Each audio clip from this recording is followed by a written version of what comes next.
Hi hello, இது உங்கள் kitchen cabinet. இன்றைக்கி நம்ம கிச்சனில் முஸ்லீம் கல்யாணத்தில் பிரியாணிக்கு வைக்கிற தால்ச்சா எப்படி செய்கிறதுன்னு பார்க்க போகிறோம். வாங்க பார்க்கலாம். ஒரு சின்ன குக்கர் எடுத்துக்கோங்க. அதில் நான் இப்போ மட்டன் எலும்பு சேர்த்துக்கிறேன்.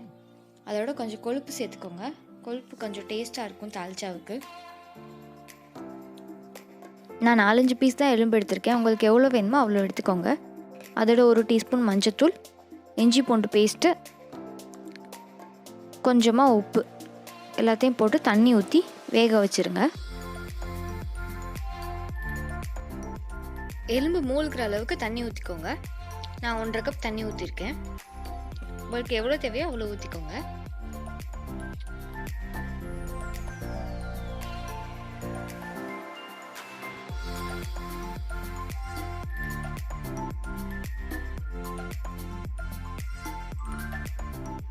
இப்போ குக்கர் மூடி எலும்பு வேகிறதுக்கு விசில் போட்டுருவோம்.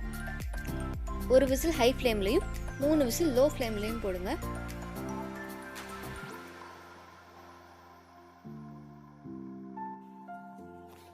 விசில் வந்துருச்சு. இப்போ ப்ரெஷர் போகிற வரை அப்படியே விட்டுருங்க.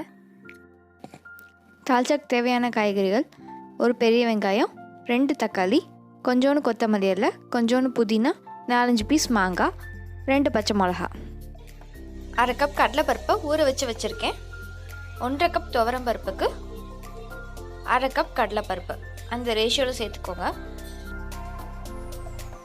இப்போ பருப்பை நல்லா களைஞ்சிட்டு வேக வச்சுக்குவோம்.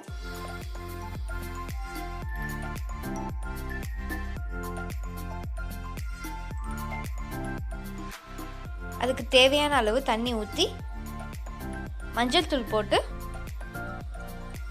விசில் வச்சுருவோம்.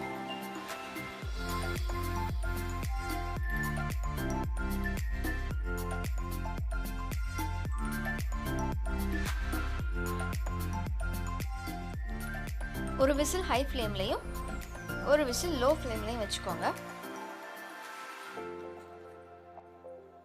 விசில் வந்துருச்சு.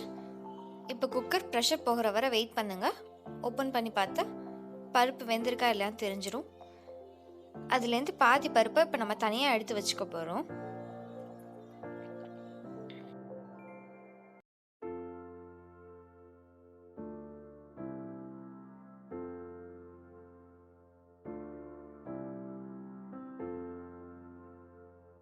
பருப்பு எடுத்தாச்சு.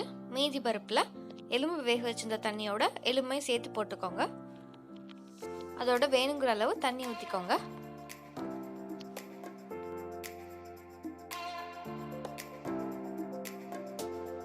இப்போ தால்ச்சாவுக்கு தேவையான உப்பு சேர்த்துக்கோங்க. நான் 1 டீஸ்பூன் கல் உப்பு சேர்த்துருக்கேன்.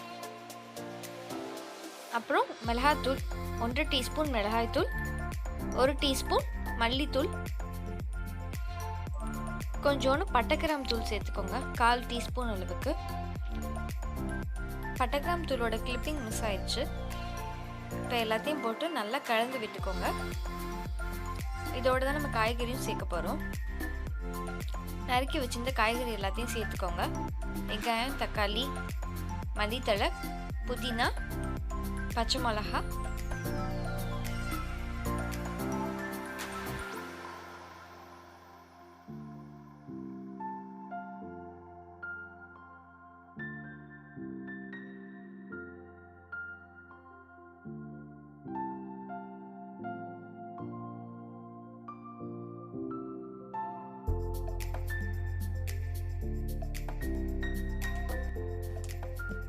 அதோட 4-5 கத்திரிக்காயும் கட் பண்ணி வச்சுருக்கோம்.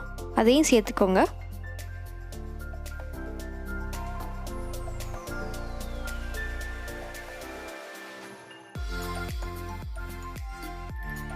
எல்லாத்தையும் போட்டு நல்லா கலந்து விட்டு விசில் போட்டு வேக வைக்க போகிறோம். காய்கறி வேகிறதுக்கு 1 விசில் தான். அதுக்கிடையில் மாங்காவை தனியாக வேக வச்சுக்குவோம். நம்ம கட் பண்ணி வச்சுருந்த மாங்காவை சும்மா தனியாக தண்ணி ஊற்றி வேக வச்சுக்கோங்க. விசில்லாம் போட வேணாம். இதில் வெறும் காய்கறி தான் இருக்குது. விசில் வந்துருச்சு. ஓப்பன் பண்ணி பாருங்கள். காயெல்லாம் நல்லா வெந்துருச்சு.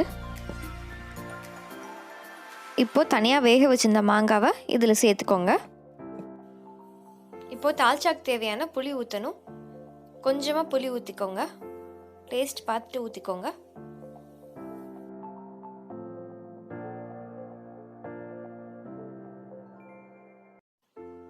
புளி ஊற்றி ஒரு கொதி வரட்டும். ஒரு கொதி வந்ததும் நம்ம எடுத்து வச்சிருக்க பருப்போட இது எல்லாத்தையும் கலந்துருவோம்.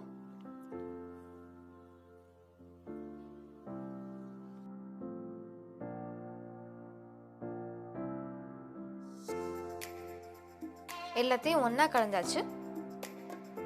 இப்போ லாஸ்ட்டாக ஒரு 1/4 கப் தேங்காவை அரைச்சி வச்சுருக்கேன். அந்த தேங்காய் மட்டும் சேர்த்துக்கோங்க. தேங்காய் ஊற்றி நல்லா கலந்து விட்டுக்கோங்க.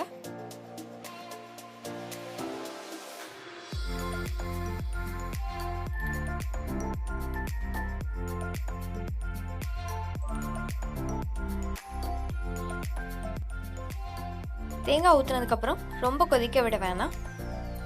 ஒரு கொதி வந்ததும் ஆஃப் பண்ணிவிட்டு மல்லித்தலை புதினா தூவி இறக்கிருங்க. அவ்வளோதான், தால்ச்சா ரெடி. பிரியாணிக்கு இந்த தால்ச்சாவை ட்ரை பண்ணி பார்த்துட்டு கமெண்ட்டில் சொல்லுங்கள். லைக் பண்ணுங்கள், ஷேர் பண்ணுங்கள். அப்படியே நம்ம கிச்சன் கேபினட் சேனலுக்கு சப்ஸ்கிரைப் பண்ணிடுங்க. பக்கத்தில் உள்ள பெல் ஐக்கானே ப்ரெஸ் பண்ணுங்கள். அப்போ தான் நோட்டிஃபிகேஷன் ஆட்டோமேட்டிக்காக வரும். தேங்க்யூ.